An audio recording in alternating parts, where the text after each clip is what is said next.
Le début de la randonnée circulaire démarre dans les rues du gros village d'Ottenhofen, dans le bas d'Wurtemberg, en Forêt-Noire. Nous suivons le conseil d'un petit panneau qui recommande de prendre le chemin circulaire par la droite. On traverse encore quelques rues résidentielles du village avant d'entrer dans la forêt. Dans un premier temps, il faut franchir la montagne du Eichkopf avec son abri cabane et son débit de boissons en libre service au nom humoristique de Sausteigtränke, puis on redescend vers le vallon du Gottschalkbach. Depuis le sentier, nous remarquons un escarpement très élevé de couleur gris rougeâtre.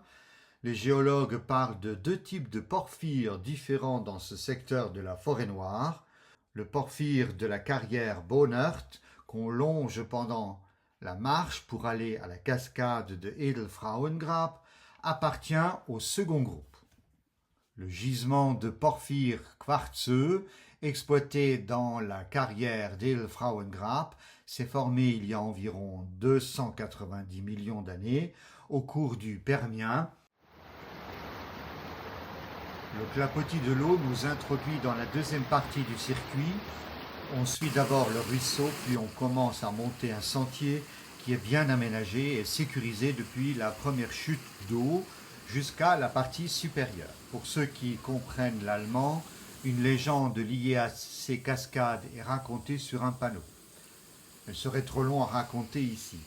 On voit sur les images que la première chute en bas, haute de 8 mètres, présente une grande cavité en forme de grotte creusée dans la paroi de la gorge. Le ruisseau dévale une pente d'environ 40 mètres de dénivelé sur 190 mètres de longueur par une succession de paliers aux chutes plus ou moins grandes, entre 3 et 8 mètres de hauteur. L'aménagement avec les rampes et les escaliers permet de marcher sur environ 200 mètres le long du cours d'eau avec le bruit apaisant de l'eau. L'un des paliers est surmonté d'un pont en pierre décrit comme romantique. En revanche, on ne nous explique pas sur place pourquoi il y a un pont ici.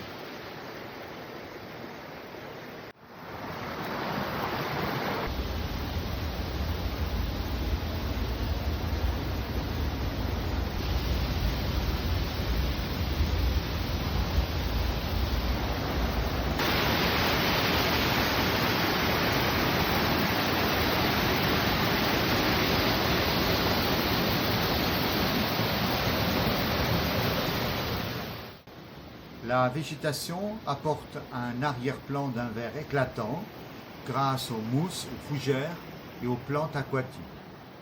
Le ruisseau torrentueux profite d'une très forte pluviométrie en Forêt-Noire à cet endroit, au-dessus de 2000 mm par an. Nous avons apprécié ce tronçon de la randonnée.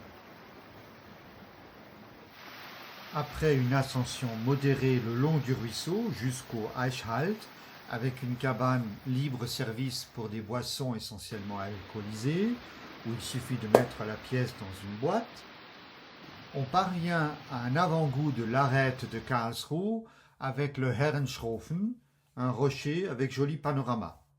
On poursuit la montée jusqu'à un croisement avec un panneau informatif. C'est ici qu'il faut se décider si on poursuit par le sentier de contournement ou par l'arête rocheuse. J'ai choisi la partie rocheuse sans en savoir plus par ailleurs. Le nom de crête de Karlsruhe a remplacé le toponyme d'origine Eichhaltenfirst. Comme des habitants de la ville de Karlsruhe ont été victimes d'accidents mortels pendant leur traversée des escarpements rocheux, la commune de Ottenhofen a décidé en 1926 de rebaptiser le sentier crête de Karlsruhe. L'engouement pour les via ferrata et les randonnées plus exigeantes a attiré les gens de la ville à la recherche de sensations plus fortes au début du XXe siècle. Pourquoi marcher sur un banal sentier quand on peut crapahuter sur des rochers alignés sur la crête pour parvenir au même point que le chemin?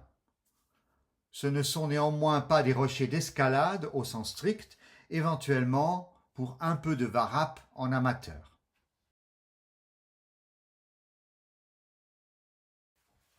À mon grand étonnement, le parcours n'est pas balisé.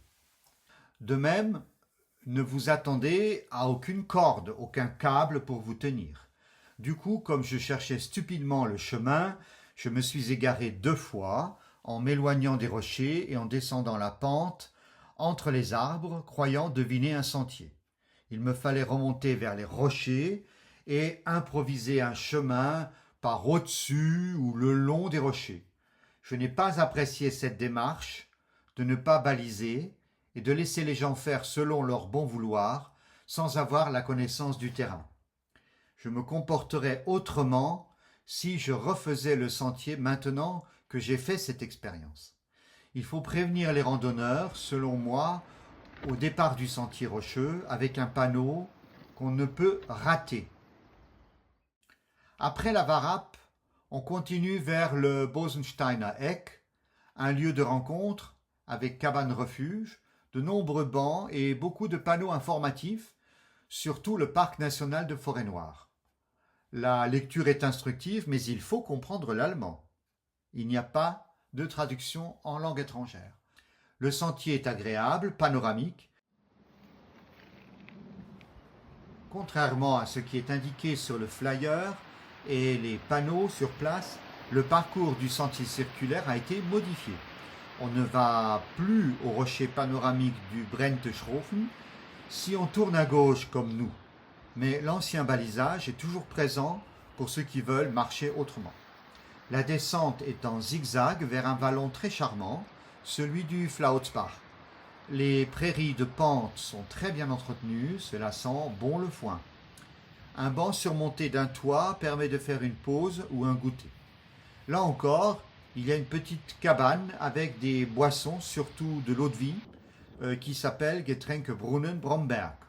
En continuant de descendre, on tombe sur un transat en bois pivotant pour 2 personnes. En fin de parcours, c'est plutôt relaxant car la vue sur Ottenhöfen, la vallée de la Ara, les sommets en face est très belle et symbolique pour le paysage culturel local.